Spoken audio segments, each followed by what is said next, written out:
masuk Yapi ha Bethlehem la kayu trai jongi ngin Yamane ngin mungin de ale ale ngin leksha Bethlehem.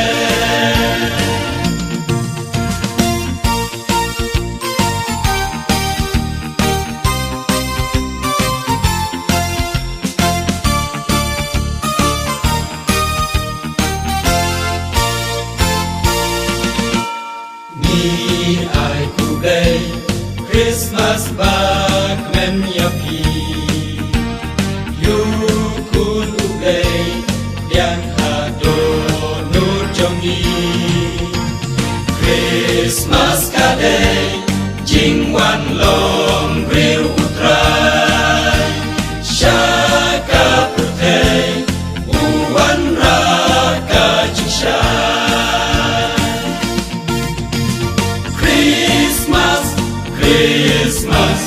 Christmas masuk Yapi ha Bethlehem la kayu trai jongi ngin Yamane ngin mungin de ale ale ngin leksha Bethlehem.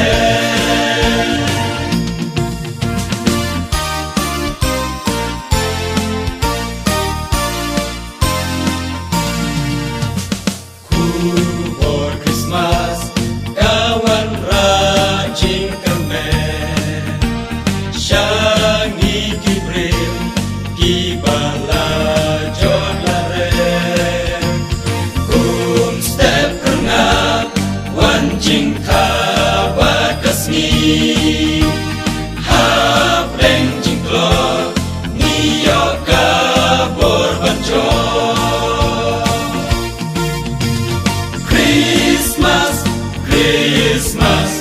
Christmas masuk Yapi